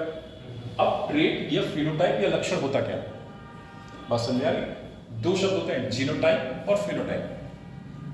किसी भी जीव का जेनेटिक मेकअप क्या कहलाएगा, जीनोटाइप। किसी भी चीज का ये किसी भी जीव, सॉरी केस नो जीव, किसी भी जीव का जेनेटिक मेकअप क्या कहलाएगा? जीनोटाइप। ठीक है, और कैसा दिखेगा वो? नहीं, जेनेटिक मतलब उसका डीएनए वगैरह टोटल डीएनए मेकअप क्या कहलाएगा? उसका जेनेटिक मेकअप मतलब डीएनए। ठीक है, तो क्या कहलाएगा? जीनोटाइप कहलाएगा। और किसी भी जीव का बाहरी दिखावा, कोई छोटा है कोई बड़ा, ये क्या कहलाता है? एक लक्षण, ये फिनोटाइप। तो जीनोटाइप मतलब देखो बेटा, जीनोटाइप और फिनोटाइप दो चीजें यहाँ। जीनोटाइप मतलब जेनेटिक मेकअप, जेनेटिक मेकअप। ठीक है, जेनेटिक मेकअप मतलब उसमें नाइट्रोजनस बेसिस क्या है डीएनए में। ठीक है, तो ये जेनेटिक मेकअप हो गया, यानी कि उसके पर्टिकुलर एलील्स होंगे। एलील्स नाम सुना ना, जेनेटिक्स में पढ़ते हैं, एलील्स शब्द आते हैं। तो एलील्स कोई जीन्स भी बोलता है, एलिलोमॉर्फ हो, एलील होते हैं, जीन होते हैं, एक ही बात। तो जेनेटिक मेकअप क्या कहलाएगा? किसी भी लिविंग थिंग का वो जेनेटिक, जीनोटाइप क्या कहलाएगा? जेनेटिक मेकअप कहलाएगा। फिनोटाइप क्या होता है?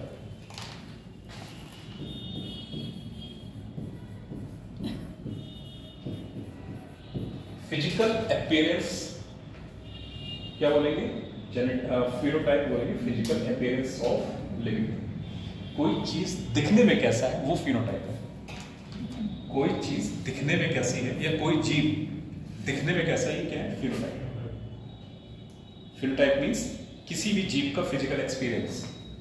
तो फिजिकल एक्सपीरियंस या फिजिकल अपीयरेंस है, physical appearance of living thing, ये क्या कहलाएगा? फिनोटाइप। बात समझे? दोनों में अंतर बदल रहा। जैसे फिनोटाइप तो मतलब समझ में आ गया। अभी बताओ, दोबारा बताओ। पहले जीनोटाइप का मतलब है जेनेटिक मेकअप। ठीक है ना, जेनेटिक मेकअप। ठीक है, जैसे जेनेटिक मेकअप को देखो एक बार,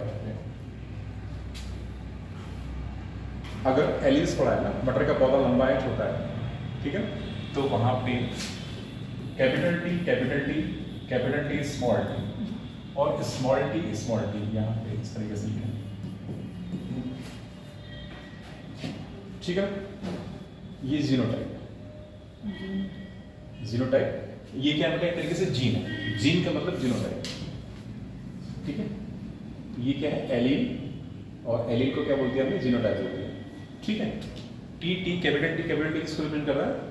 ये लंबा पौधा है, मतलब प्योर लॉन्ग प्लांट, लंबा पौधा, लंबा। ये हाइब्रिड लंबा, यानी कि हाइब्रिड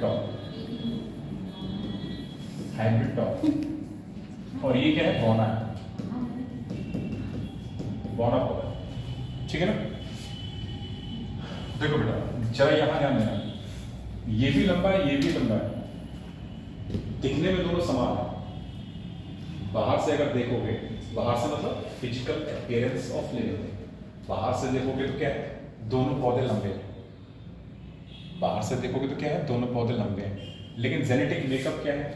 ये जेनेटिक मेकअप, वहां पे कैपिटल टी, यहाँ पे कैपिटल टी के साथ क्या है? स्मॉल। ये जेनेटिक मेकअप, बस में इसको बोलेंगे जीनोटाइप। ये क्या है? Physical appearance. तो ये हमारा फिनोटाइप है और ये हमारे जीनोटाइप।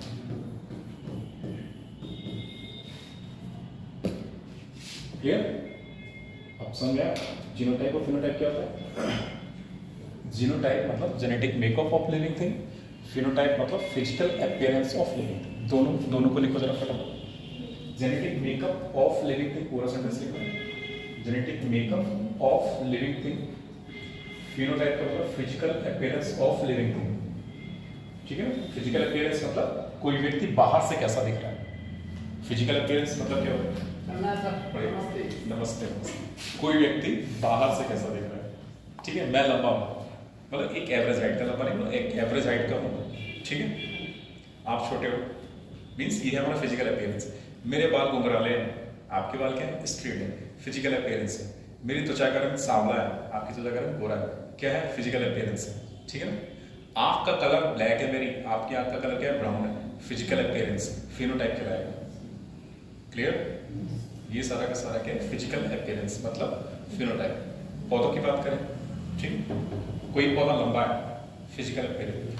कोई पौधा छोटा है, ये भी फिजिकल अपीयरेंस है, ठीक है। किसी पौधे में फूल आ रहा है बैगनी रंग का, किसी पौधे में फूल आ रहा है व्हाइट कलर का, क्या है? Physical appearance. क्लियर? तो ये फिनोटाइप है। यहाँ तक किसी को भी डाउट? ठीक है, तो ये सारा हमारा हो गया जीनोटाइप फिनोटाइप के बारे में और लक्षण के बारे में। हम बात कर रहे थे जेनेटिक एक्सप्रेशन की या जीन एक्सप्रेशन की, ठीक है।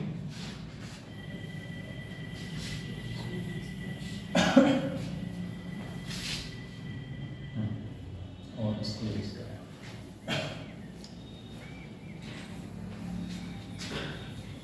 तो जीन एक्सप्रेशन पता चल गया बेटा क्या होता है? जीन एक्सप्रेशन क्या होता है?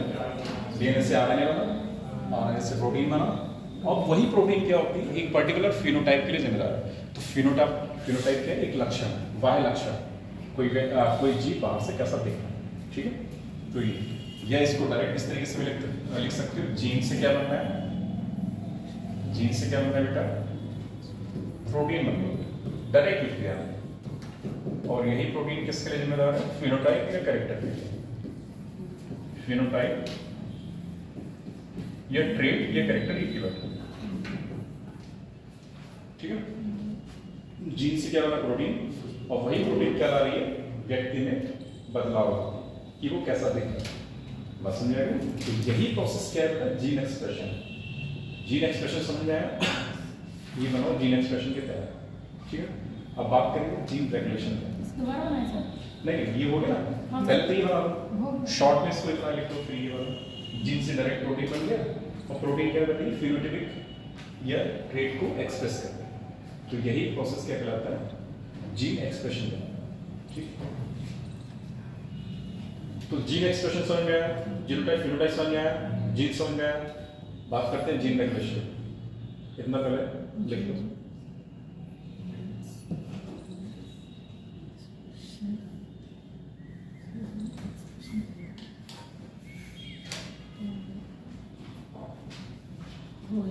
ओके,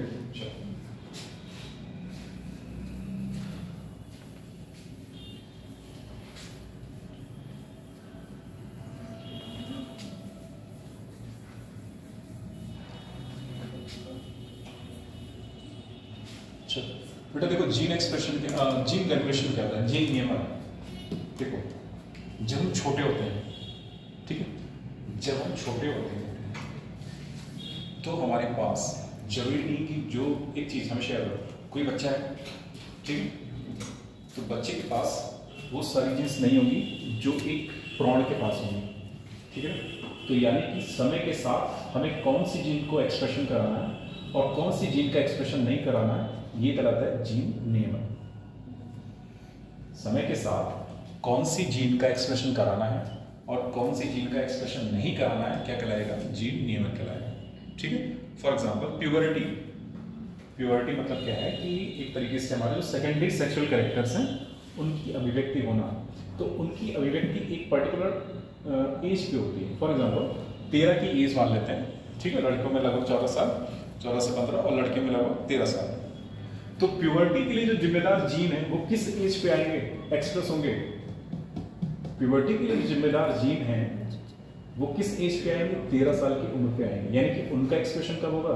13 साल की एज पे होगा। क्या बच्चों में आप वो जीन एक्सप्रेस करा सकते हैं? नहीं होगी ना। तो मीन्स वहां पे जीन का रेगुलेशन हो रहा है।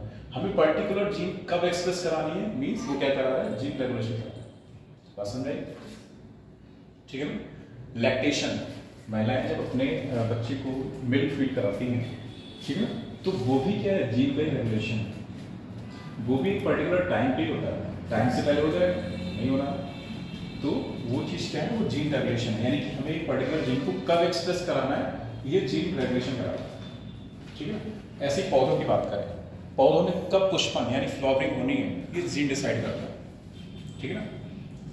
ठीक है, पौधों में कब फ्लावरिंग होना है, जीन डिसाइड करता है। एक पर्टिकुलर, जब तक पौधा मेच्योर नहीं होगा तब तक क्या उसमें फ्लावरिंग हो जाएगी? नहीं होगी ना। तो जब तक पौधा मेच्योर नहीं हो रहा है तब तक वो जीन क्या है? सप्रेस है, मतलब दबा हुआ है, दबा हुआ है, तब तक उसकी जीन की हमें एक्सप्रेशन नहीं करानी। जैसे ही पर्टिकुलर टाइम आ गया कि हाँ उस पौधे की ग्रोथ हो गई, मेच्योर हो गया, अब क्या करना है? हमें फ्लावर बनाना है वहाँ पे। तो वहाँ क्या होगा? अब वो जीन एक्सप्रेस होगा, फ्लावर बनाएगा, ठीक है। तो ये क्या कहलाता है? Gene regulation. क्लियर? तो ये जीन एक्सप्रेशन की कॉन्सेप्ट समझ आ गई, ठीक। तो जो एक एग्जांपल है हमारा जो दिया हुआ है एनसीईआरटी वगैरह में या जो भी हम देखते हैं वो है लैक ओपेरॉन का। Lac operon, lac means lactose, lac का मतलब यहाँ पे क्या है, लैक्टोज ओपेरॉन, ठीक है। तो लैक्टोज ओपेरॉन का यहाँ पे एक एग्जांपल दिया हुआ है, जीन रेगुलेशन में डालिए थोड़ा सा यहाँ पे लिखो, इसमें पहले एक लाइन लिखो था। समय के साथ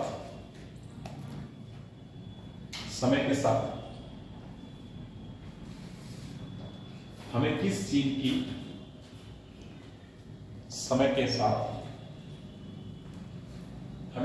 की अभिव्यक्ति करानी है और किस जीन की अभिव्यक्ति नहीं करानी है, यह प्रक्रिया जीन नियमन कहलाती है। यह प्रक्रिया जीन नियमन कहलाती है, क्योंकि सभी जीनों की अभिव्यक्ति की आवश्यकता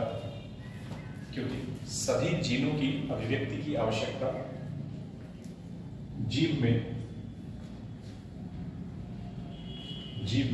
एक साथ नहीं होती, क्योंकि सभी जीनों की अभिव्यक्ति की आवश्यकता जीव में एक साथ नहीं होती, ठीक है बेटा। जो जीन हमें जिस टाइम पे चाहिए या जिस एज पे चाहिए वो जीन उसी एज पे या उसी समय पे क्या होगा, एक्सप्रेस होगा, उससे पहले नहीं होगा। इसका एक एग्जांपल है, जीन रेगुलेशन में पढ़ते हैं हम लोग लैक ओपेरॉन,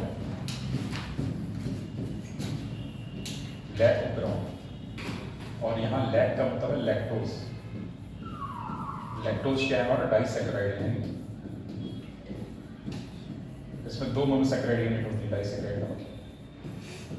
क्या क्या होती हैं, ग्लूकोज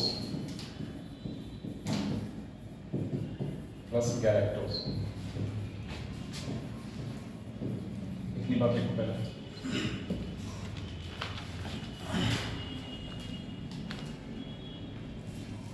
लैक ओपेरॉन का कॉन्सेप्ट किसने दिया, जैकब एंड मोनट, 2 साइंटिस्ट ने बेटा। ये किसने प्रपोज किया, किसने मॉडल प्रपोज किया, प्रपोज्ड बाय जैकब एंड मोनट। ये दोनों साइंटिस्ट के नाम हैं, ये इन्होंने दिया। क्या करता है, देखो बेटा, लैक्टोज है बैक्टीरिया के लिए खाने का काम करेगा। लैक्टोज क्या है, बैक्टीरिया के लिए खाने का काम करेगा। जब माध्यम में लैक्टोज मिलेगा तो वहां पे लैक्टोज को तोड़ने वाले जीन की आवश्यकता होगी। जब माध्यम में लैक्टोज नहीं मिलेगा तो वहां पे वो जीन की अभिव्यक्ति नहीं होगी। बात समझ आ रही है?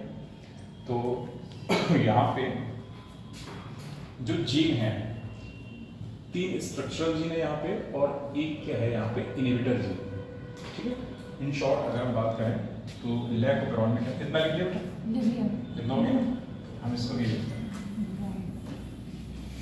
देखो यहाँ पे एक जीन है, जीन आई, ठीक है, जीन आई, इसको बोलते हैं इनहिबिटर जीन। आई का मतलब क्या, इनहिबिटर, तो इनहिबिटर जीन,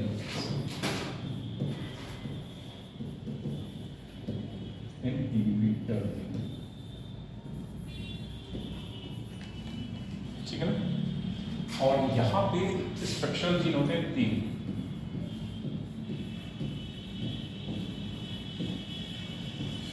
इनकी संख्या कितनी है, 3 होते हैं।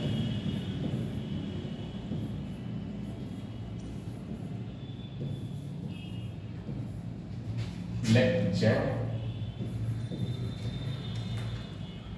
लेफ्ट वाई और लेफ्ट ए।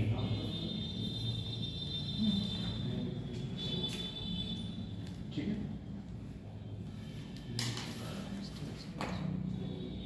लेफ्ट जेड इसको रेगुलेट करेगा, इसके लिए जिम्मेदार होगा बीटा गैलेक्टोसाइडेज के। तो ये किसके लिए जिम्मेदार होगा, ये होगा बीटा, ये बीटा गैलेक्टोसाइडेज।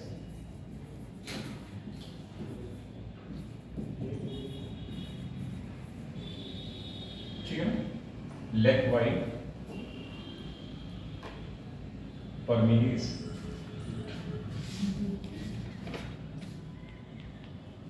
परमीज के लिए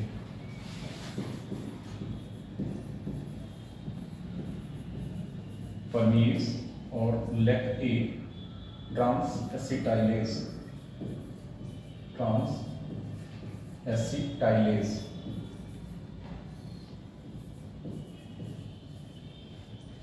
ये जीन के ऊपर है।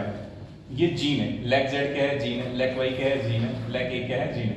ये अपने अपने प्रोटीन बनाएंगे। लैक जेड क्या बनाएगा, बीटा गैलेक्टोसाइडेज। एंजाइम क्या होता है, प्रोटीन होता है। एंजाइम क्या है, प्रोटीन। ठीक है, तो एंजाइम बोलो यहाँ पे, प्रोटीन बोलो एक ही बात। तो लैक जेड ने एक प्रोटीन बनाया जिसको क्या बोलेंगे, बीटा गैलेक्टोसाइडेज। लैक वाई ने एक प्रोटीन बनाया जिसको बोलेंगे परमीज। लैक ए ने एक प्रोटीन बनाया जिसको क्या बोलेंगे, ट्रांस एसिटाइलेज। तो ये अपने अपने प्रोटीन बनाए।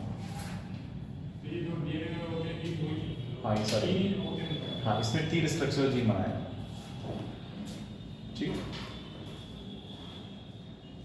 चलो पहले पकड़।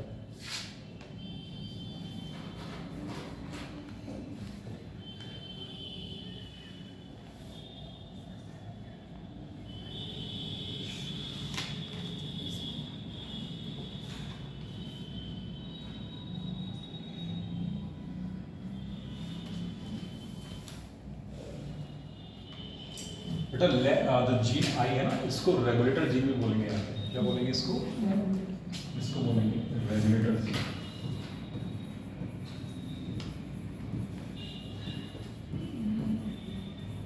और ये एक प्रोटीन बनाएगा जिसको बोलेंगे रिप्रेसर। क्या बनाएगा, एक प्रोटीन बनाएगा जिसको बोलेंगे रिप्रेसर। ठीक है, ये एक प्रोटीन बनाएगा। बेटा ये वाला पार्ट हो गया ना आपका। ये एक प्रोटीन बनाएगा जिसको बोलेंगे रिप्रेसर प्रोटीन। रिप्रेसर प्रोटीन बनाएगा। ठीक है, इतना बोलेंगे रिप्रेसर प्रोटीन बनाएगा।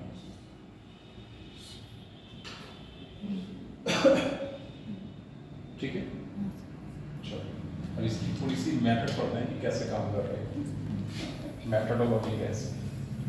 तो इसमें 2 केस बनेंगे, जब लैक्टोज प्रेजेंट होगा तब क्या होगा, और जब लैक्टोज प्रेजेंट नहीं होगा तब क्या होगा। ठीक है, तो पहला हमारा जो केस है इसमें 2 केसेस बनेंगे यहाँ पे। तो पहला केस है, फर्स्ट केस में क्या है, when lactose present, lactose is present।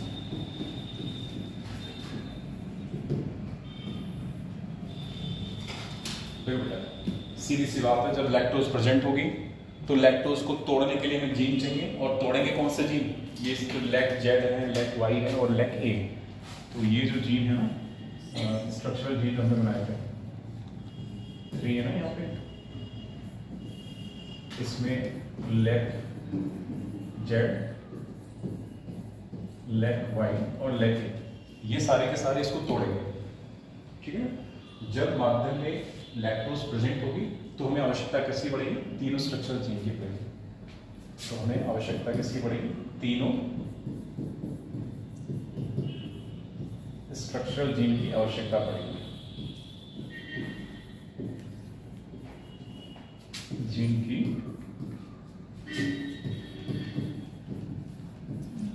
आवश्यकता होगी लैक्टोज को, क्यों, लैक्टोज को तोड़ने के लिए या मेटाबोलाइज करने के लिए, लैक्टोज को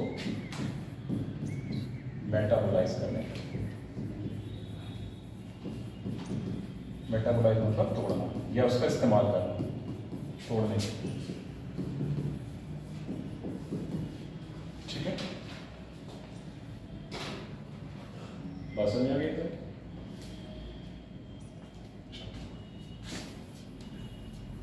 हम इसका पूरे डायग्राम नहीं बना रहे, सुपरफिशियली केवल देख रहे हैं इसको। बस इतना क्या है, अगर लैक्टोज प्रेजेंट है तो तीनों जीन की आवश्यकता होगी। क्यों होगी, लैक्टोज को मेटाबोलाइज करने के लिए, ताकि बैक्टीरिया उस लैक्टोज को क्या करे, कंज्यूम कर सके, खा सके। ठीक है,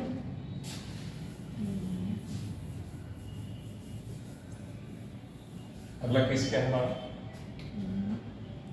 when lactose is present in medium पर, इन मीडियम माध्यम में, मतलब माध्यम में जब लैक्टोज प्रेजेंट हो। और सेकंड केस क्या बनेगा हमारा? सेकंड केस क्या हो जाएगा? When lactose is absent in medium. ठीक है, एक में क्या है? प्रेजेंट है, दूसरा क्या है? एब्सेंट है। ठीक है, सेकंड केस में क्या है? When lactose is absent in medium.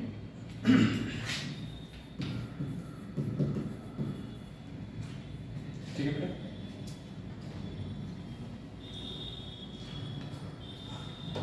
एक चीज और याद रखना, मैंने यहां पे नहीं बताई भी, लैक ऑपरेरॉन किससे संबंधित है? बैक्टीरिया से, बैक्टीरिया से संबंधित है। बैक्टीरिया या ई कोलाई बैक्टीरिया, जो भी सीधे सीधे लिख दो बैक्टीरिया। लैक ऑपरेरॉन किससे संबंधित है? बैक्टीरिया। तो सबसे पहले वहीं पे लिखो, जहां पे लैक ऑपरेरॉन हेडिंग पड़ेगा तो वहीं लिख लो बैक्टीरिया से संबंधित।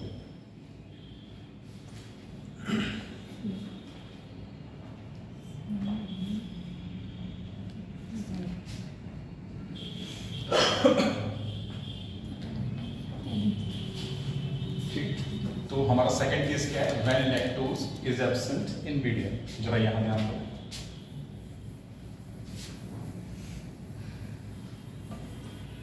देखो बेटा, जब लैक्टोज होगी ही नहीं माध्यम में तो हम तोड़ेंगे किसको? मेटाबोलाइज किसको कराएंगे? मतलब कि वहां पे तीनों ही जीन की आवश्यकता नहीं है।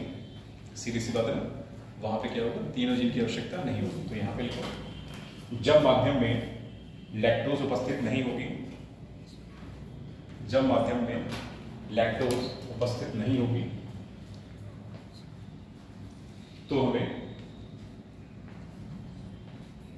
तीनों संरचनात्मक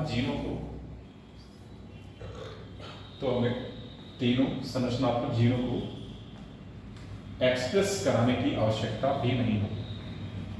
तीनों संरचनात्मक जीनों को एक्सप्रेस कराने की आवश्यकता नहीं होगी। ठीक है बेटा, तो ये था जीन रेगुलेशन, जो कि बहुत शॉर्ट में हमने देखा। ऐसे इसके दो डायग्राम बनते हैं, एक माध्यम में प्रेजेंट वाला और एक माध्यम में एब्सेंट वाला। इसके दोनों डायग्राम बनते हैं।